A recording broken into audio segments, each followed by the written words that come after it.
It's no secret that millions of people love to buy compact economy cars, whether it's for the great fuel efficiency, the low price, or both. And yet eventually, many of those same people will transition into something a little bit larger. And a lot of them pick sport utility vehicles, maybe for the extra roominess, the ride height and visibility, or even the availability of all-wheel drive. Well, with so many people purchasing sport utility vehicles, where does that leave the mid-size family sedan? Well, as far as Honda's concerned, it leaves them sitting pretty with the brand new 2018 Honda Accord, redesigned front to back, top to bottom, inside and out. Let's take a look at it, shall we? Why the sunglasses, you say? Because it's bright out here. But what a beautiful spot to take a first look at the 10th generation Honda Accord. If you look back over time, it was introduced here in the United States in 1976. That's 41 years ago. And since then, 13 million have been sold. And that equates to roughly one Accord being sold every 2 minutes for the last 4 decades. So it's easy to see why it's the flagship of the Honda lineup. Now, this year, the exterior styling, you have this beautiful fastback design, kind of gives you an Audi A7 sort of feel to it, which is nice because they no longer offer the two-door coupe. And the V6 engine's gone as well.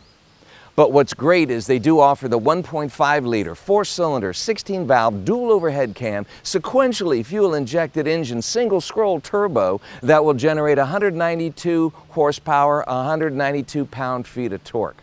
And that's coupled with the CVT, the continuous variable transmission. But if you're lucky enough to get your hands on the 2-liter dual overhead, blah, blah, blah, blah, blah, turbo engine, that'll generate 252 horsepower, 273 pound-feet of torque. And that's mated with an electronic push-button gear selector, 10-speed, with paddle shifters. And the great news is you can get both engines with the 6-speed manual transmission as well. And there's also a hybrid 2-motor vehicle coming out later on this year. You can obviously see that the wheelbase has been stretched about 2 inches this year, which equates to about 2 more inches of backseat legroom. And of course, the exterior styling, as you can tell, is a little shorter overall.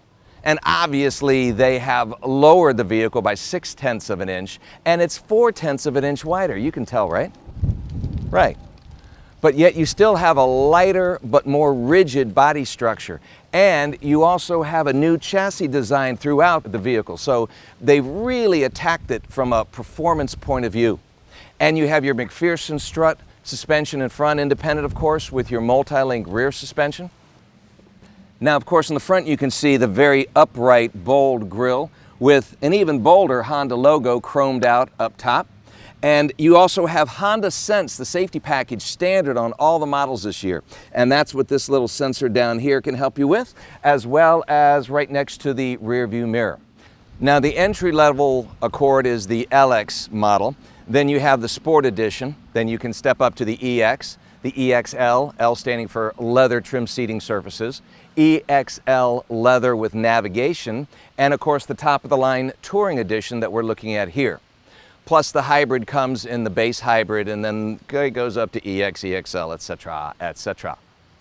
Now, one of the things you'll note on the 1.5-liter engine that we have here is they'll all come with the active grille system. You've obviously seen that on other Hondas as well, where they will open up at lower speeds to allow more engine cooling and then close up at higher speeds to enhance the aerodynamics of the vehicle and the performance and a little bit better fuel efficiencies as well.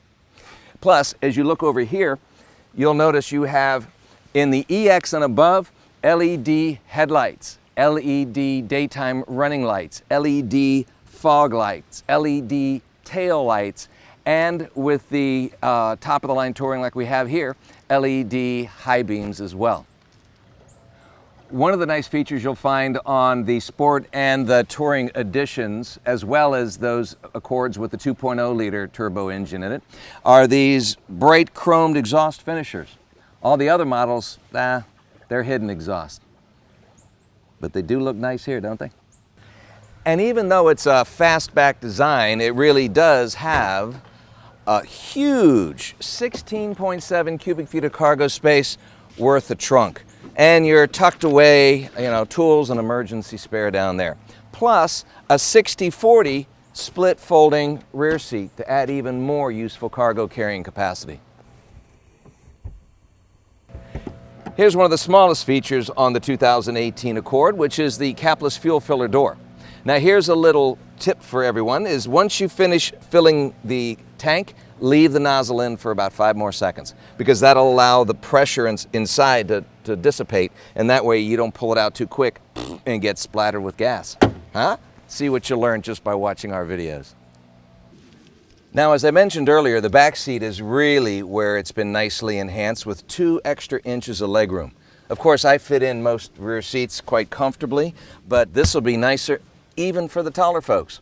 And as I understand it, even the armrests have been lengthened another 2 inches or so. Wow, looky here. Isn't this a nice place to hang out? I like it.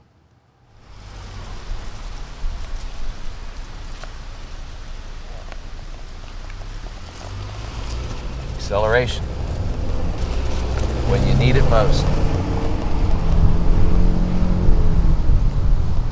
It's there, even in the 1.5.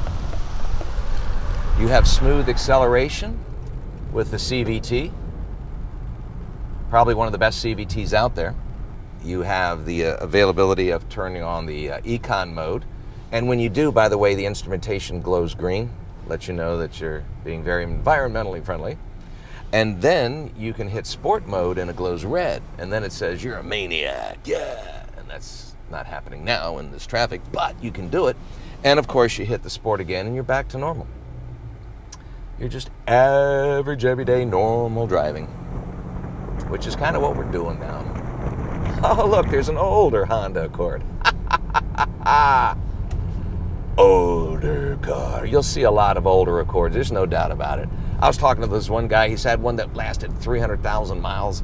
I mean, it's one of the most reliable vehicles. And it's also fun to drive. Let's put it in sport. I like it in sport much better. It's like buying 3 cars in one. I mean, that's just a nice touch. And the paddle shifter, should you so desire. That's nice. I like it.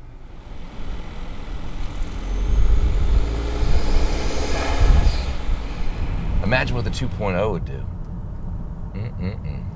And that 10-speed electronic automatic transmission, the push button, just like in the Acuras, but a 10-speed, that's amazing. In the Touring Edition I'm driving today, I have my 6-inch head-up display, which is really nice, crystal clear, see exactly how much over the speed limit you're going, and it helps you slow down to drive lawfully, as we always do. Gives you all the information you need, even your navigation. When you have a destination, it'll give you the turn-by-turn instructions. You have your speed-sensitive steering, of course. Tighter at higher speeds, looser at lower speeds. Beautiful leather wrap in this Touring Edition. You have such a beautiful interior design. It's just soft touch, pebbled surface across the front. I love the two-tone design. You have the faux wood with almost a raised wood grain there. You have the brushed aluminum accents surrounding you. You have all of your usual, Bluetooth connectivity, your multimedia interface display. You have a gorgeous 7-inch interface right here in the instrumentation cluster with an analog speedometer on the right and all the information you need on your left at your fingertips. The LX gets the 7-inch infotainment screen, but when you step up to the EX and above, you get the 8-inch screen. And of course, it is touch controlled there. You can glide through all of the apps. You even have an all apps button down here for your convenience. And then of course you have your physical buttons on the left and right for back system, home system, etc. And you have knobulation. Yeah, you have a volume and power knob for the stereo. Yeah, or you can tune it. Yeah.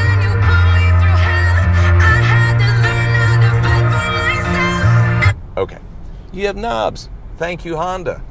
Slide and glide, slide and glide. Go into Navi, touch control, zoom out, pinch it, zoom in, La la la. And as far as stereos are concerned, you have great stereo systems. You have in the LX 6 speakers, 160 watts. When you go to the Sport and the EX, you get 8 speakers, 180 watts.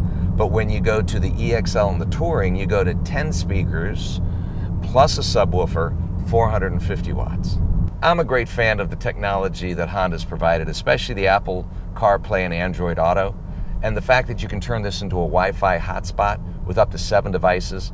And as I understand, you can utilize those devices up to 50 feet away from the vehicle. And with the USB connectivity, you know, the 1.0 in the LX, but the 2.5 USB inputs in the EX and above, I think that's great. And this N on the dash indicates you have your near field communication, where you can take your cell phone and you can hold it up there and you can, you know, download your phone system automatically. You don't have to wire it in or do anything. And you can even send images to the infotainment system.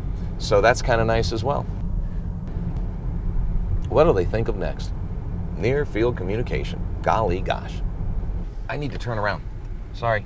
Ah! Sharp turn. Very nice responsiveness.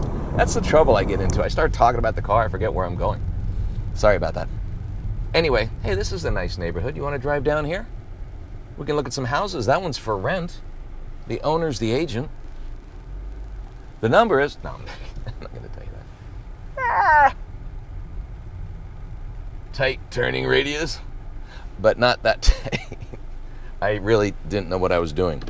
When you put it in reverse, you have your 3-view reverse camera with your guidelines, active guidelines, and you can adjust it, and you even have a straight down view so you can see what's beneath you. I like the wide view myself. Ba-boom.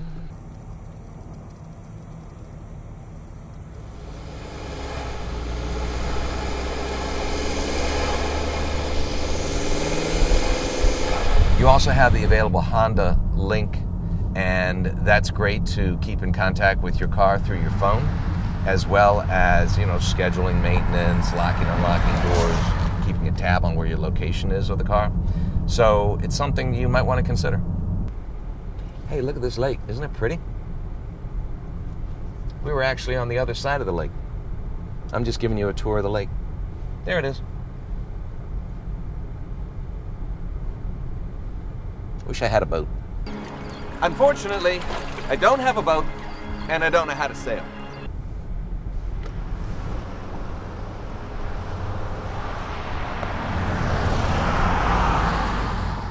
Now, besides the Honda Sense package, you also have available blind spot detection, like you see. Well, you can't see it, it's on the other side. You have cross-traffic detection, as well as driver awareness monitoring to keep you, you know, if you're alert, to warn you audibly and visually that you're driving a little drowsy. So that's a very nice thing. You have airbags surrounding you. You even have knee airbags, driver and passenger, to help keep you positioned just right. You have the ACE body construction, the advanced compatibility engineering, which Honda's known for excellent passenger protection.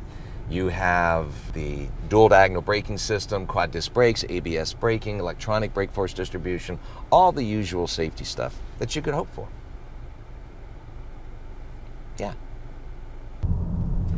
The seating is really comfortable for the driver and passenger, and of course you have the available 12-way power seat for the driver and 4-way adjustable for the passenger, as well as memory seating.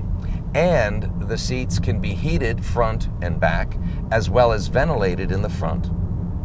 And of course the people in the back have that extra 2 inches of leg room, and you know, just they've got it all back there. USB connectivity, they'll be fine. And if you don't have people in the back, drop the 60/40 rear seats, use it for cargo. Hey, it's a versatile machine. What can I say? I bet this would be great on long trips. Put the adaptive cruise control on. You even have remote starting on the key fob, which I don't know where the key fob is. I don't know. It's in here somewhere. Somewhere. As long as you have it on you somewhere, you're good. Oh, and the moonroof. You have a moonroof. Ta-da! Push up a button. La la la. You even have a sunglass holder, huh? case it turns sunny again, which it was earlier today. La la. Boom. Bam. Okay, so people wonder, what are the pricings of these vehicles? What are the price ranges? The LX is going to run you about $23,500 and change, plus.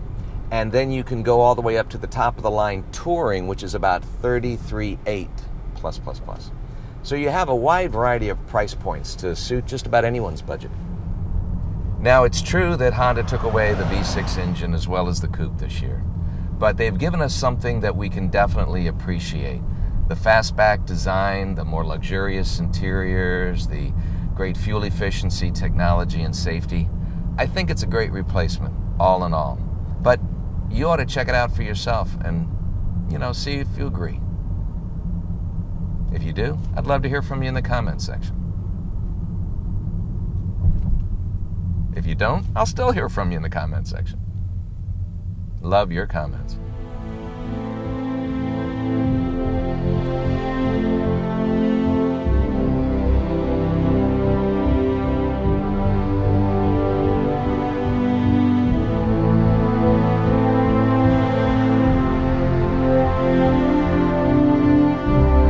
By the way, I want to thank you for hanging with us and watching our video. And I hope you enjoyed enough to share it with family and friends. And hope you subscribe.